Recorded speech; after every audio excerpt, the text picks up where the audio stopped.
Can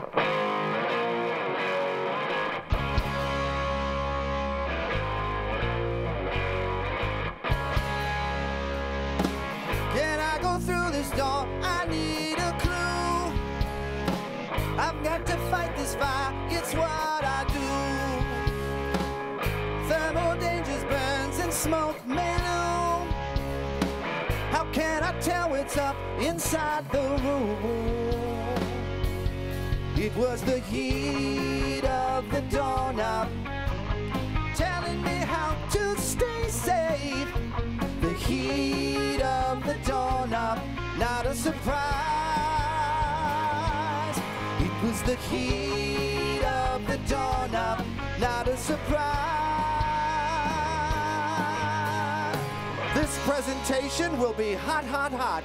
The first prisoners of the night is the Silver Team.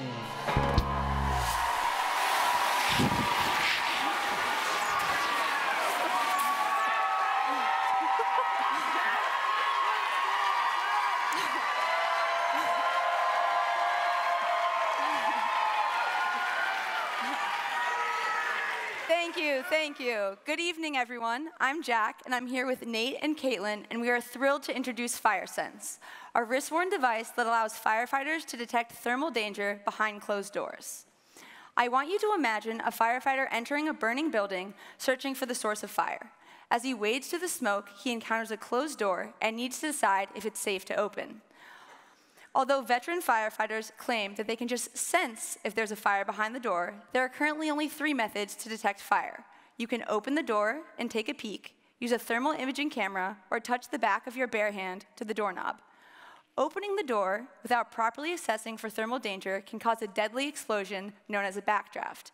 As you can see in this video, a backdraft is when a firefighter opens the door, air rushes in, fueling the fire, and causes it to explode outwards. Obviously, this is not a safe assessment method.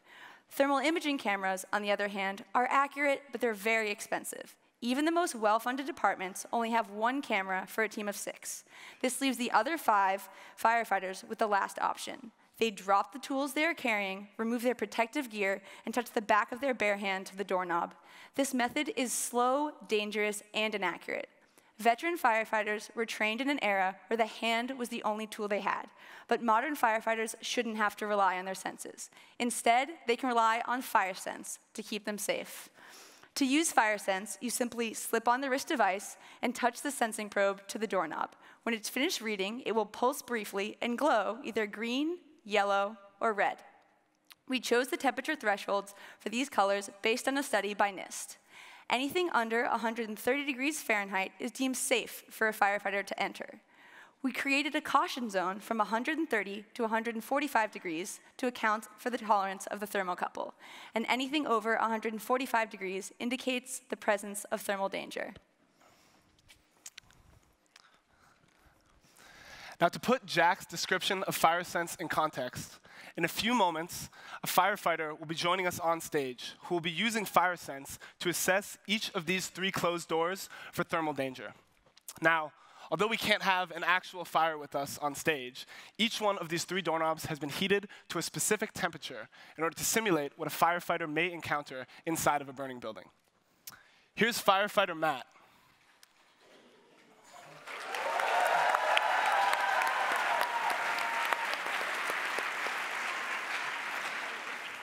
Now, Matt has just entered a burning building, and he needs to move quickly in order to identify the source of the fire. Inside, the heat is intense, and the air is thick with smoke. As he moves down a dark hallway, after a few minutes, he encounters 3 closed doors. He moves towards the first and places the sensing surface of FireSense against the doorknob. After just 2 seconds, a quick pulse of vibration indicates that sensing has finished. Here, the device is glowing green, which indicates the door is safe to open. Matt will enter the room, check quickly to make sure nobody is trapped, and move on to the second door.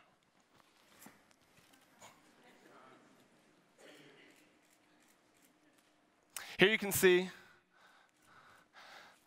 that the device is glowing yellow. This indicates that there is a threat of thermal danger behind the door.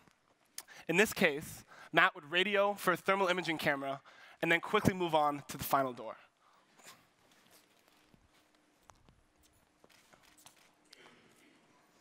Here you can see the device. The device glows red, which indicates that there's a high probability of thermal danger behind the door. Matt has found the fire, and he will immediately radio to the rest of his team to bring a hose team. Now, let's take a step back from this simulation in order to see whether or not FireSense's readings were correct. Behind the second door, you can see a smoky room. However, the real source of danger and the fire itself lies behind the third door. As you can see, FireSense is effective in each of these three scenarios. It can detect when a door is safe to open, when there's a threat of thermal danger and a thermal imaging camera is needed, and when a door should not be opened. Thank you, Firefighter Matt.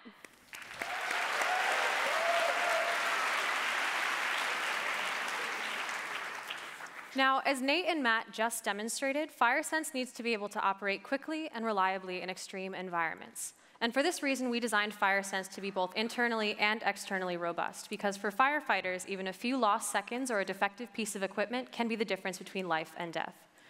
We designed FireSense with a low profile in order to keep it out of a firefighter's way and to protect the device from glancing blows during the dangerous conditions of fire rescue. The elastic band allows the device to be quickly applied with one hand during a rapid turnout. And both the band and the housing are made of high-temperature materials that can withstand up to 500 degrees Fahrenheit for prolonged periods of time. Now let's take a look inside FireSense. The electronics of FireSense are coated in a high-temperature epoxy, which prevents liquid and smoke penetration. This also brings the device into compliance with National Fire Protection Agency standards for electronic devices.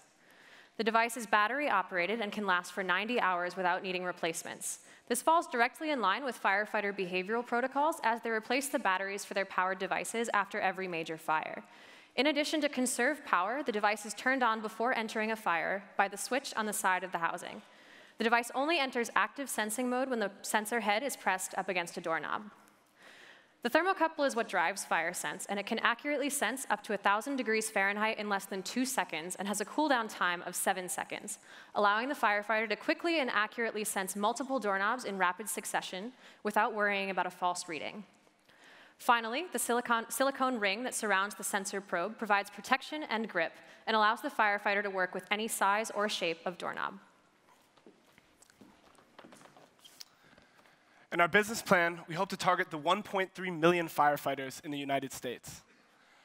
We plan to wholesale FireSense to fire equipment distributors at a price of $90. At a cost of $20 to manufacture, each sale will equate to a $70 profit.